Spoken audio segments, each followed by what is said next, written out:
Thank you, President Carroll. Our cup runneth over with introductions today. Welcome all guests. And to continue that trend, our club is honored to welcome the sponsor of the Shreveport trip, our keynote speaker today, the founder and coordinator of Community Renewal International Shreveport Zone, Mr. McFarlane. Please.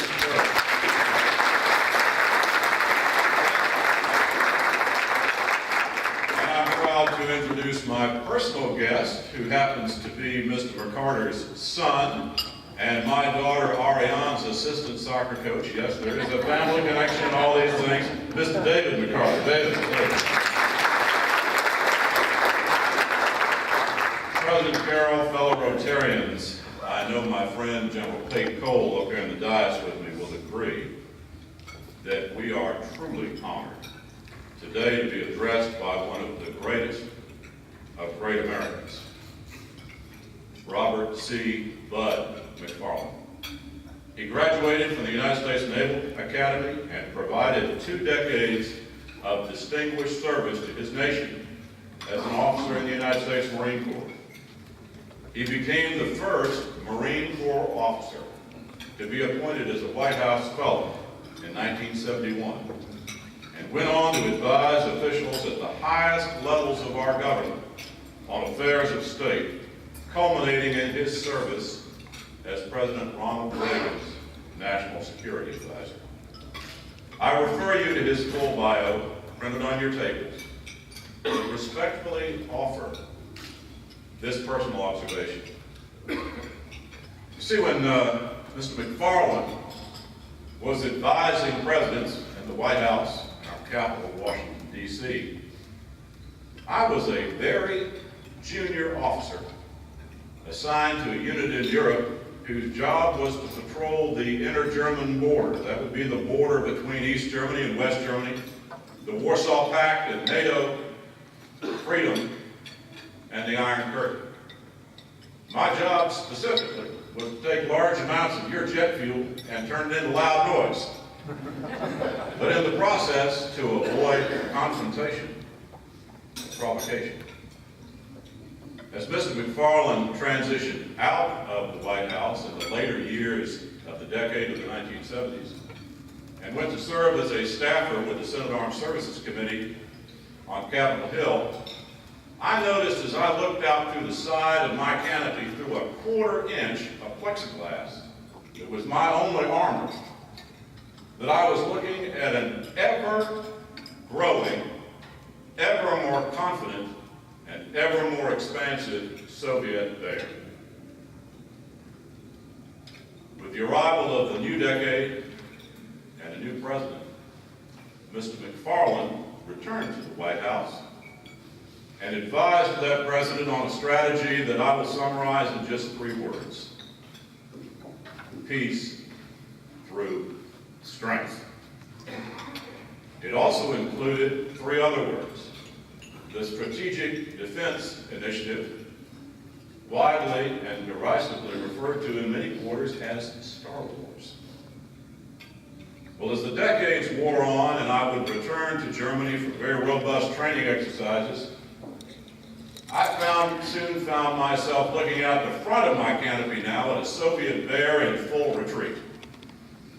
By the close of that decade, that inter-German border that had divided countrymen since the end of World War II evaporated. The citizens of the traditional capital of that country tore down the wall that had divided them with their bare hands. Peace through strength. Soon, an evil empire that had oppressed the lives of millions of its own people and threatened the lives with nuclear annihilation of billions around the world, collapsed of its own weight into bankruptcy. Ladies and gentlemen, in our lifetimes, we had the opportunity to witness, through resolve and initiative, the triumph of American ideas. Peace through strength. Who knew? Who are you? Ladies and gentlemen, I am honored to introduce to the club our speaker today, who has long been listed as talking about the Arab Spring. But by popular demand, because of his expertise in another little area called the Ukraine and the Russian Federation, he's going to share some thoughts with us on that subject as well. Please give the downtown Shreveport Rotary Club's warmest welcome to a great American, Mr. Robert Bud McFarlane.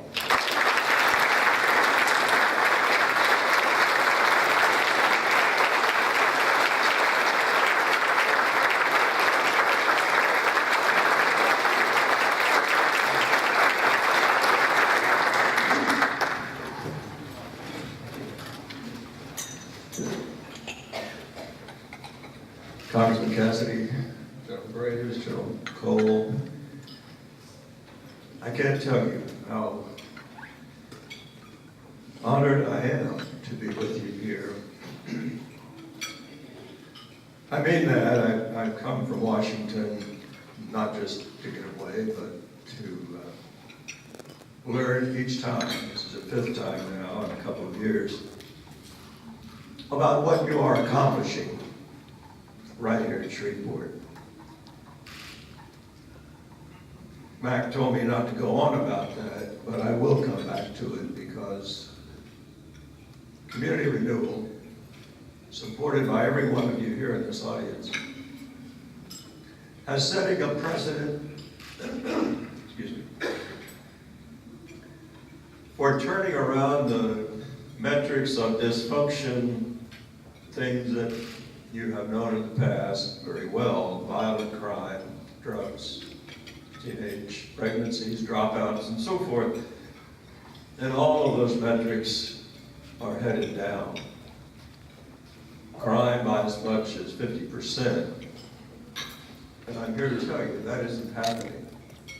In Baltimore, LA, St. Louis, Chicago, Detroit, right here in Shreveport. You ought to be so proud of that. I was asked to talk today about what's in your headlines, about what is going on in Ukraine and what it portends from Russia, what it implies for the Baltics, the Balkans, Eastern Europe, Poland, Hungary. All of you in this audience are joined by one thing, as General Graves said, and that is a memory of the Cold War. And what all of us thought was a victory that would transform all of our futures. We had, I suppose, pride, certainly, in the sacrifice and dedication of men and women in the armed forces, as well as your dollars that went into a massive defense buildup that ultimately prevailed or helped prevail. And we breathed a sigh of relief when in 1991 the Russian regime fell and acknowledged, apparently, that the West, Western Europe, the United States, North America, and its way of life really was superior in the sense of providing a better quality of life, welfare, and all of that came as a consequence of the framework of political and social justice we espouse: the rule of law, freedom. Freedom for each individual to do whatever you may wish to do, choose your profession, go to what school you'd like to. Separately to the independent court system and to a free market in which that individual freedom to innovate, discover, create the next big thing flourished, provided jobs, prosperity. Well, surely at the end of the Cold War, in which that framework proved superior, it would only be a natural evolution for the rest of humankind to say, let's do that. Well, why then are we seeing today this invasion of the sovereignty and territorial integrity of a sovereign country, Ukraine, by Russia? How is it that they didn't get it, that the rule of law, freedom, and an open market and so forth really does work? Well, I'll talk for a moment about that, and then about what are the prospects in Ukraine, and then what does it say about the West, Western Europe, the United States, that this has happened on our watch, so to speak.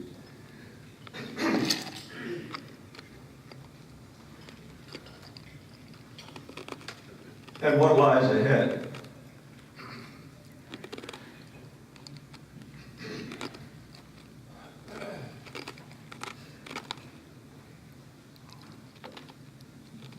To begin with, I think we have to acknowledge that our analysis of our victory and what it implied for the rest of the world was flawed.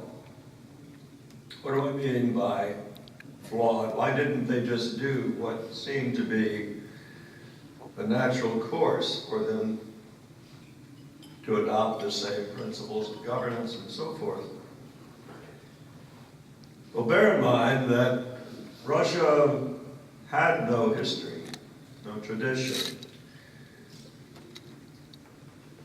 of freedom, of pluralism, of democracy. What they did have is a history of having been invaded. It goes all the way back to the Mongols, to Tatars, to Napoleon, to Hitler.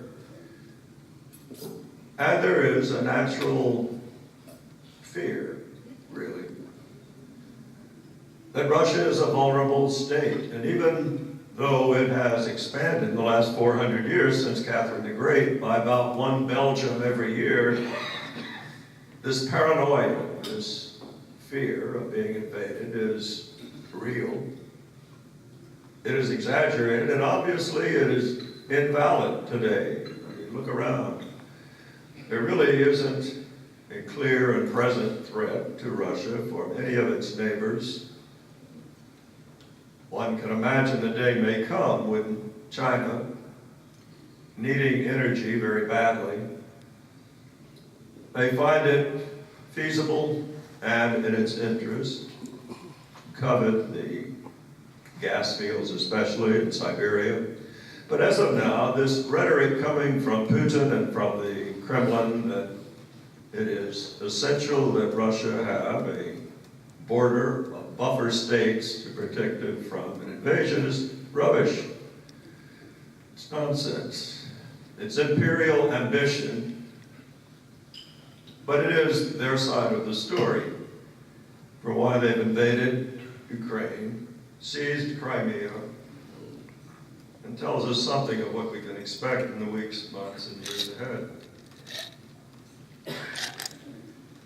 Further, as to why haven't they tried harder to adopt democracy, an open market, independent courts, and so forth, the short answer is that they don't know how. If you can imagine life in a czarist or later dictatorial regime, there aren't a lot of people who have read Economics 101, Samuelson's basic text. There isn't a cadre of people experienced in establishing ministries and in the instruments of accountability and holding elections, forming political parties, and this sort of things. And finally, it's very unlikely that you're going to see this kind of accelerated lurch for democracy when you turn over the process to a bunch of KGB agents. This is not their natural calling. In short, without the intellectual capital to know how to stimulate growth, to form banking systems, capital markets, and a transparent decision-making process that can attract investment and oversee the growth of this very wealthy state, probably the most wealthy country in terms of natural resources on earth. It isn't surprising that if you have the wealth in the ground and you can survive, and your history as a KGB agent is the accretion of power and the use of power, that this alternative course of democracy, freedom, and trying to manage something you have no idea or no personal history in doing, is pretty implausible. And indeed, it just hasn't happened.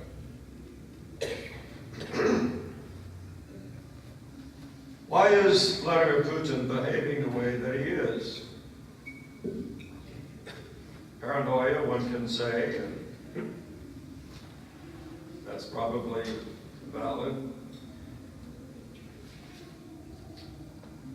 He's also suffering from a history which he has termed the collapse of the Soviet Union, the biggest catastrophe in modern history. A lust for power, which is what he is trained for, and a wish to restore the Soviet Union or Russia as a great power is what drives him every day. There's a second reason for why he, and indeed why dictators in many countries around the world, launch aggression into a neighboring country, and it is really to divert attention for their own people from their own misery. And Putin is certainly using that today. A friend of mine has recently published a book called Implosion, and it is a book about the decline and almost inevitable collapse of the Russian state for many reasons. Mismanagement of the economy, mismanagement of most of the public services, healthcare, housing, education, law enforcement, you name it, it doesn't work very well in Russia. Demographically, Russia, in no more than about 25 years, will be a minority ethnic population, a minority in their own country, as it becomes a Muslim country. And that is a predictable reality by about 2040. So if this is the state of decline in Russia, where the life expectancy for males rose last year to 60. You can see why, if you were the head of state there, you'd want to change the subject. And you can usually do that, in Russia especially, if you do something that promises to make Russia look like a great power again. And in the case of Ukraine, this was a natural thing to do for Putin. As part of the old Soviet Union and the important buffer from Western Europe, also the breadbasket of Russia, this was something that Russians broadly, from St. Petersburg to Siberia, identified with. This is ours. It's always been ours for the past 80 plus years. Of course it's ours. But it made it easy for Putin to change the subject and to do something which has got his approval ratings very high, over 70% now of Russian support, what he is doing, because it looks, or enables it to look like, a great power again. And finally, the reason that he did it is because he could. In terms of any international body with the means to deter it or roll it back there really isn't any such international regime with the executive authority, decision-making authority, and the outright force to be able to first deter or then to roll back.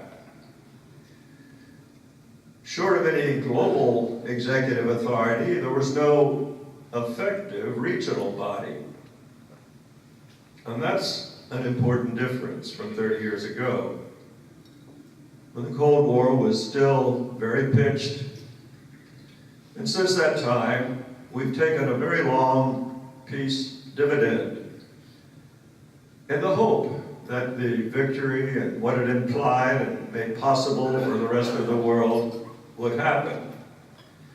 And now that it isn't happening, we've allowed NATO and the means to deter aggression like this to atrophy. And as for political decision-making in Europe, the European Union, which is a work in progress, hasn't really matured to the point that it is an effective political decision-making body. You recall only 15 years ago, or a little more, when the Balkan Wars had each of the former Yugoslavian countries at odds with each other, Bosnia and Serbia, Slovenia, that it wasn't the European Union that stood up and said, we are going to do this. It was the United States. And today, it is the United States, if anyone, that is in a position, although a weakened position, to be able to engage Russia and try to restore fundamental rules. Rules such as the United Nations Charter, which prohibit the violation of the sovereignty or territorial integrity of any country, or a treaty which Russia signed along with Ukraine and with the United States. As Ukraine gave up its nuclear weapons, we, the three outside powers, pledged that we would guarantee the territorial integrity of Ukraine to make up for their giving away the nuclear weapons. Well, I'll come back to that, what to do about it. What is the situation in Ukraine itself? Well, it would be nice if we could simply say it's the opposite of Russia, and unfortunately that's not quite true. It is a country where at the grassroots you can see every day demonstrations that there is a yearning for a movement westward and a tie to the European Union. And yet that grassroots inchoate movement is very poorly led, and for the past 20 years really has been led by a succession of fairly corrupt governments that have been self-seeking, making significant sums and managing an economy with gross corruption that has the grassroots infuriated, and yet this is not a bunch of choir boys and girls running Ukraine. The people deserve better, and someday they will have it. There are a lot of things that have to be done in Ukraine as ever to be a viable, sovereign nation under current circumstances. One of them clearly is energy, and its reliance almost entirely on Russia for energy. And that's very compelling. Sitting right here on top of the Haynesville, we tend to take for granted that the lights are going to go on, that there's going to be gas at the gas station, and so forth. But if, for example, we didn't have any, and it all came from a hostile country, we couldn't take it for granted, and Ukraine can't. However, it turns out that there's really quite a lot of natural gas in Ukraine. Much of it is in the east, the part that tilts toward Russia today. It's coal bed methane and conventional natural gas. But it's a giant amount that could sustain Ukraine for all of their energy needs for another 50 years if Russia had allowed them to even develop it. In our country, we have had a booming coal bed methane industry in Wyoming and in New Mexico. Very, very profitable business. In Ukraine, it's estimated by the United States AID, or Agency for International Development, that Ukraine has probably 400 trillion cubic feet of gas reserve. Huge amount of natural gas not being developed. So there is hope that that vulnerability could be overcome. And one can imagine, frankly I can imagine, if Ronald Reagan had been the president, you would have seen, years before now, a realistic vision of what could happen, what could go wrong, and what is it going to take to deter future Russian governments from doing this. And one of the things would be a public-private partnership in which energy companies from Europe and the United States would go to Ukraine and do there what we have done here. And this would be including Total, BP, Eni from Italy, as well as Exxon, Chevron, independent oil and gas operators who could coach and teach people how to develop their own resources. And we could have hedged the risk by offering OPIC insurance, Overseas Private Investment Corporation, or investment tax credits. In short, public-private partnerships that enable us to influence the ability of a foreign country to prosper, and for American investors to prosper at the same time. And that hasn't happened. We could have had a leadership that was encouraging the NATO countries to stop walking past the graveyard and to recognize that we're not going to see this transformation overnight, perhaps not in our lifetimes, from a despotic regime in Moscow to something better. And if we are going to avoid encroachment, as has already happened in Crimea,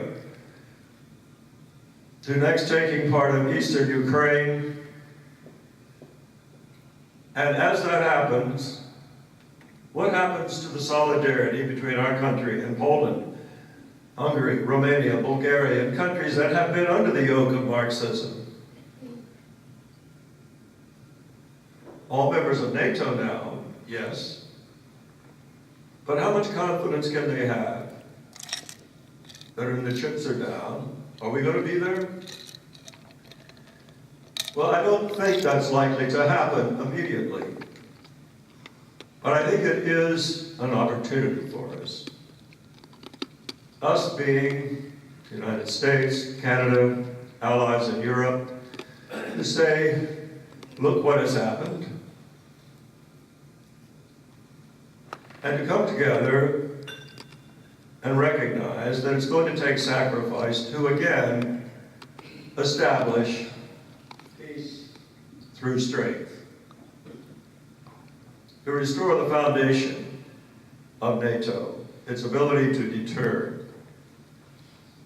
To start by holding exercises, as we are doing with NATO allies, Poland, Romania, Bulgaria, to show up now and then in the Black Sea, to take seriously the Law of the Sea Treaty. We've had Soviet aircraft buzzing U.S. destroyers with impunity in the last couple of weeks in the Black Sea. I remember the day, and I can't forget it, in 1958 when I was a midshipman aboard the carrier Essex in the Mediterranean, and President Eisenhower could see that the Soviet Union was bent upon establishing a presence in the Mediterranean by co-opting a political party in Lebanon.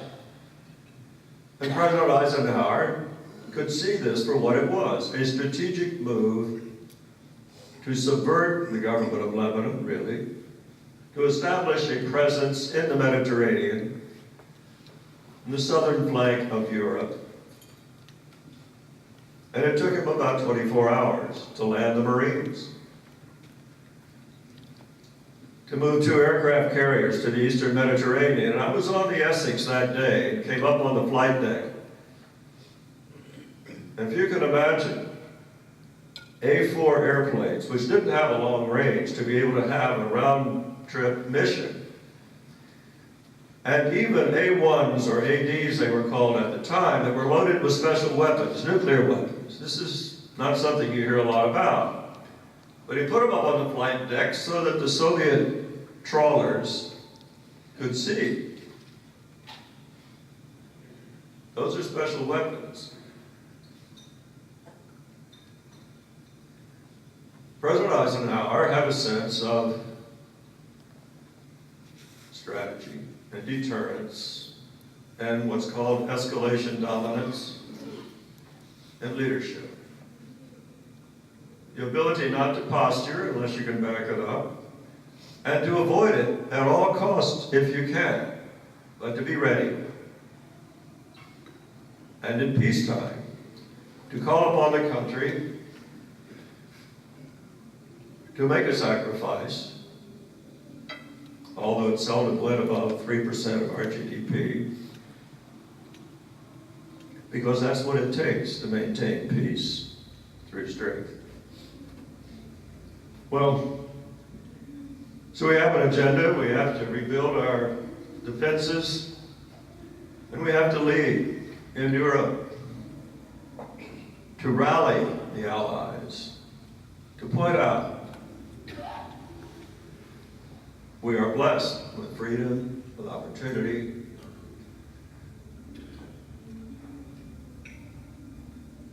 But it isn't free. It takes sacrifice. In Russia today, we have a leader who has devoted his entire life to the accretion of power and the use of power. And that's what he knows how to do. He is not Alan Greenspan or Ben Bernanke. He couldn't tell you the meaning of cash flow, except to his personal bank account. He is very used to the use of power and intends to use it to establish influence and broaden Russian influence beyond its borders in the years ahead. He seeks control, ultimately, of the policies of his neighbors. He seeks to undermine the influence of those he sees as adversaries, the United States primarily. Today, in the middle of our lunch here, there's a meeting going on between the Russian foreign minister and the foreign minister of Iran about rekindling arms relationships between those two countries. You only have to look at a map to see the importance of Iran. You know that. This is a country astride the Persian Gulf. What if the Russians, through their nuclear relationships, were to gain a position in the Persian Gulf? The global economy runs on Persian Gulf oil.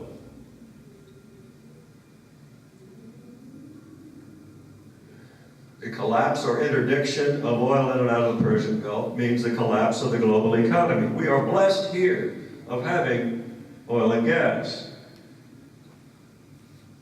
But the price of that oil, at least, because it is set by a cartel, will go up if there's any tinkering with the flow of oil and gas in the Persian Gulf. Well, there is a separate story of challenge in the Middle East. And what began as an Arab Spring and great hopefulness and has turned into a hurricane in which grassroots outrage and oppression has challenged governments from Libya to Tunisia, Egypt, Syria, Bahrain, Yemen, with varying results, and you don't have time, I don't suppose I should bore you any longer, by talking about what is going to happen in those countries, especially Syria. But we are in a position to influence events in the Middle East, and we must have a depth of understanding in our leaders about the politics of each of these countries. What can we do to influence them in a constructive direction? What can we do to exploit this turmoil that is fed from the grassroots and channel it toward political figures in these countries and help them establish themselves and stability in terms of political governance as well as economic growth? It's not easy. You have to have a long, long history of understanding the politics of Syria, Saudi Arabia, Jordan, Egypt, and so forth. Well, this is a time of testing for our country. We need leaders with depth of knowledge and experience, qualified to rally allies, share the burden, not do it all by ourselves, but do it. Peace through strength. I don't know your practice here, but I promised Mac I would stop after about a half an hour and take your questions, if there are any, and we can talk about what it was like to work for President Reagan, or what's going to happen in the Middle East, or somewhere else. Thanks very much.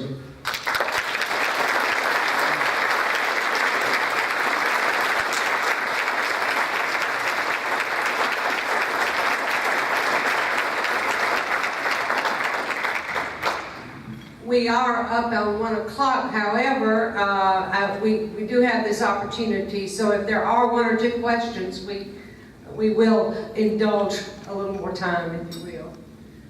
Back to back. Mr. McFarlane, you spoke of a strategy of partnering with allies and building strength. Is there, in fact, a strategy in place to do that now? To work with other countries to strengthen their ability, especially NATO countries and European countries? Is there a strategy in place now to help to do that? Well, on paper there is, as Joe Graves can tell you. The NATO alliance has had since 1949 a very effective planning system and an agreed strategy. The strategy that calls, under Article 5, for an attack on one being attack on all. And also, annually, the budgets of all of the NATO members are integrated in terms of the contribution of Denmark and Italy and France and Germany and so forth, so as to have a force in peacetime sufficient to deter. But unfortunately, in the last 20 years, we've not held people to account in doing that. And so the force has atrophied, the number of exercises has been reduced. We used to fly 2 divisions over there every other year, crested cap and reforger exercises. But we don't have the readiness that we did, and our allies have not kept their defense budgets where they should have. So it will take a lot of rebuilding, and that won't come without leadership, and it's really American leadership, it has to be. Here, we're also facing a Europe that is going through economic stress for the past 5 years, as we have. And you have an awakening in Europe to the fact that because of cultural differences, really, between the Mediterranean and Northern Europe, you have a very industrious, highly productive Northern Europe, and a slower pace of life in the Mediterranean. But the former really does subsidize the latter, and so the European Union is going to have to wrestle in the next few years about, is that a viable condition? And if so, how? How is it you can still ask Germans to essentially provide financing for budgets in Italy, Greece, Portugal, Spain, and so forth, and to ask them at the same time, well, you really ought to invest more in your defense budget. It's going to be hard for them, but it takes leadership. It can be done. All of you lived at a time in the late 70s when we had double-digit inflation, high interest rates, double-digit employment. People were saying the presidency is too big a job for one person. We really needed two presidents. And 5 years later, we are on a sustained growth path and going up. And 10 years later, we brought down Marxism, ended the Cold War, and reduced nuclear weapons. It can be done. It takes leadership. There is a strategy. You've got to have the means, the financing to get it done.